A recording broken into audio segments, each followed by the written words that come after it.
दोस्तों, जैसा कि आप जानते हैं कि अभी पूरे देश में, हिंदुस्तान के अंदर में जो बीजेपी सरकार है, इसके पास तो कोई मुद्दा है नहीं। अब ये नया नया सोचा जो है देश में छोड़ के पूरे देश के जो आवाम है, जो एकता है हिंदू मुसलमान सिख ईसाई का, इसको कैसे बिगाड़ा जाए, इसको कैसे बर्बाद किया जाए, संविधान का धज्जी कैसे उड़ाया जाए। ये बीजेपी पार्टी करने वाले लोग कुछ दो चार लोगों को पैसा देके कोई भी अत्तू खैरू जाके कोर्ट में एक अपील कर दे रहा है कि यहाँ पर मंदिर था, यहाँ पे मस्जिद था, यहाँ पे दरगाह नहीं था, यहाँ पे दरगाह था। तो अभी इन लोगों के पास और कोई मुद्दा नहीं है, तो एक नया चीज़ ये लोग निकाले हैं।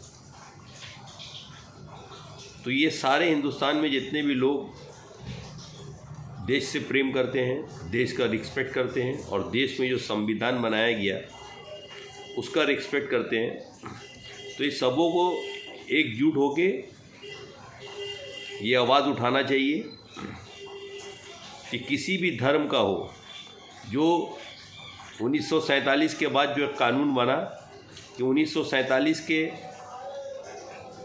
पहले का जो भी चीज़ है, इस पे कोई भी केस दायर नहीं होगा और ना ही उस पर मुकदमा चलेगा। जो 1947 में जो एज इट इज़ जो चीज़ बना हुआ है, या मंदिर हो, मस्जिद हो, गिरजा हो, गुरुद्वारा हो, वो एज इट इज़ रहेगा और इसमें कोई भी डिबेट नहीं होगा, इस पर केस नहीं होगा। तो आज कोर्ट कहाँ मजबूर हो रही है? कोर्ट जो है क्यों ऐसे केस को एक्सेप्ट कर रही है जो संविधान में इसका कोई रास्ता नहीं है, संविधान इसको पहले ही बायकॉट कर चुका है।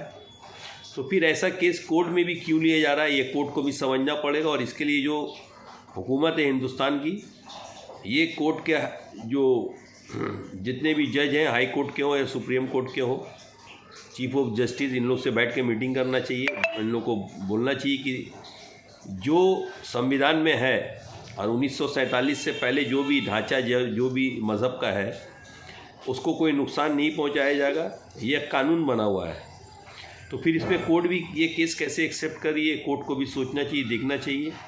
और हिंदुस्तान के जितने भी मज़हब के लोग रहते हैं, एक साथ मिलजुल के रहते हैं, इनको रास्ते में आना चाहिए और इन लोगों का ये नापाक इरादा को निस्नाबूद करना चाहिए, ताकि हिंदू मुस्लिम सिख ईसाई का जो एकता है हिंदुस्तान के अंदर में, ये बरकरार रहे और इसको कोई तोड़ ना सके। और ये कोई पॉलिटिकल मैटर नहीं है, ये हर धर्म का मैटर है, हर मज़हब का मैटर है, चाहे हिंदू हो, मुस्लिम हो, सिख हो, ईसाई हो।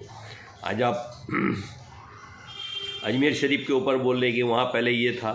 अरे 800 बरस गरीब नवाज को दुनिया से गए हुए हो गया। 800 साल पहले, 800 बरस से वो दरगाह शरीफ है। जिस टाइम में ना हिंदुस्तान था, ना अंग्रेज़ था, ना मुग़ल था, कोई नहीं था, उस टाइम में फ़कीरों का राज चलता था, दरवेशों का राज चलता था, और जो लोग दुनिया को अमन पहुंचाना चाहते हैं उनका राज चलता था। उस दौर का वो दरगाह शरीफ बना हुआ है, उसके ऊपर अभी ये एक नया सोसा छोड़ा गया। तो ऐसे बहुत तरह का है। कुछ दिन पहले कुछ गिरजा पे भी ऐसा सोसा छोड़ा जा रहा है, गिरजा में तोड़ भांग किया। तो ये सब चीज़ रोकना चाहिए, इससे देश बर्बाद होगा, हिंदुस्तान बर्बाद होगा, हिंदुस्तान का एकता बर्बाद होगा। और इन सब को बचाने के लिए जितने भी आपको ऑपोजिशन पार्टी हैं, इनको एकजुट होके किसी धर्म का पक्ष नहीं लेके, जो संविधान है, संविधान को ज़िंदा रखने के लिए, संविधान को कैसे ज़िंदा रखा जाए, इसके लिए प्रोटेस्ट करना चाहिए और मोदी सरकार के अगेंस्ट में प्रोटेस्ट करना चाहिए। और उनको बोलना चाहिए कि आप पार्लियामेंट में भी आवाज़ उठाएं कि ये सब चीज़ बंद होना चाहिए, जिससे हम लोगों का एकता टूट रहा है, भाईचारगी टूट रही है।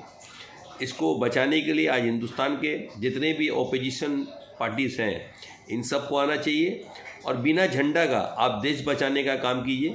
कोई भी पार्टी हो, चाहे किसी भी पार्टी से ताल्लुक़ रंग ना हो, ये पार्टी का रंग नहीं देना चाहिए। ये मजहबी मामला है और इसको मजहबी मामला को आपका हक है कि आप इसका आवाज़ उठाएं, प्रोटेस्ट करें। हाई कोर्ट है, सुप्रीम कोर्ट है, सब जगह जाके, और जितने भी सेकुलर लोग हैं उनको इसमें शामिल होना चाहिए, चाहे वो जिस मज़हब से भी ताल्लुक़ रखते हो, ताकि ये हिंदुस्तान का एकता को ना तोड़ा जाए और किसी भी मजहबी चीज़ को नुकसान न पहुंचाया जाए। इसके लिए आप लोगों को रास्ता में उतरना पड़ेगा विदाउट पॉलिटिकल पार्टी हर मज़हब के लोग करते हैं, हर तरह का हिंदुस्तान में 50 रकम का पार्टी है, लेकिन इससे पार्टी का कोई ताल्लुक़ नहीं है। ये एक मजहबी मामला है और इसको मजहबी मामला के हिसाब से ही तय करें। तो जितने भी हिंदुस्तान में मज़हब हैं ये सबों को एक साथ लेके, चाहे हिंदू हो, मुसलमान हो, सिख हो, क्रिश्चियन हो, पादरी हैं, आपके बड़े बड़े पंडित हैं, जो लोग सेकुलर हैं और जो लोग जानते हैं कि हर मज़हब का कैसे एहतराम करना चाहिए और एहतराम करते भी हैं, लेकिन इसमें कुछ 0% लोग जो हैं बीजेपी पार्टी करने वाले, उनके बहकावा में आके ये सब सोसा लगा के वो गायब हो जाते हैं, उनका कोई पता भी नहीं चलता। अभी कौन केस कर रहा है ये भी किसी को नहीं मालूम, बस कोर्ट में केस हो गया।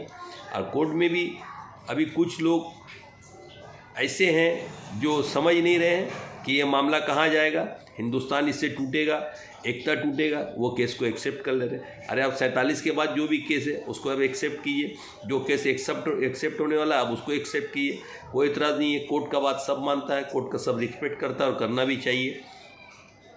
तो सबसे पहले देश है, देश में कोर्ट बना है, कोर्ट जो है वो देश के संविधान को बचाने के लिए बना है, तो देश के संविधान को बचाया जाए, किसी पार्टी के दबाव में नहीं आए कोर्ट, चाहे वो बीजेपी हो या कोई भी पार्टी हो। तो मैं फिर रिक्वेस्ट करूंगा कि सारे हिंदुस्तान के जितने भी सेकुलर लोग हैं, हिंदू, मुसलमान, सिख, ईसाई, सब मिल के रास्ता में उतरें और ये सब जो गंदगी फैलाया जा रहा है इसको दूर करें, ताकि आने वाला वक्त में हिंदुस्तान मजबूत हो और सब मिलजुल के जैसा रहते हैं इसी तरह मिलजुल के रहें और कोई भी खल फसाद ना हो।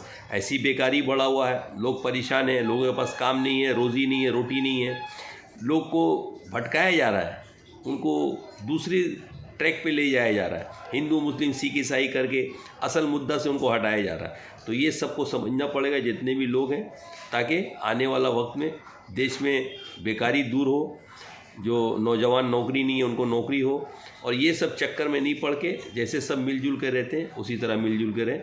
शुक्रिया, थैंक यू।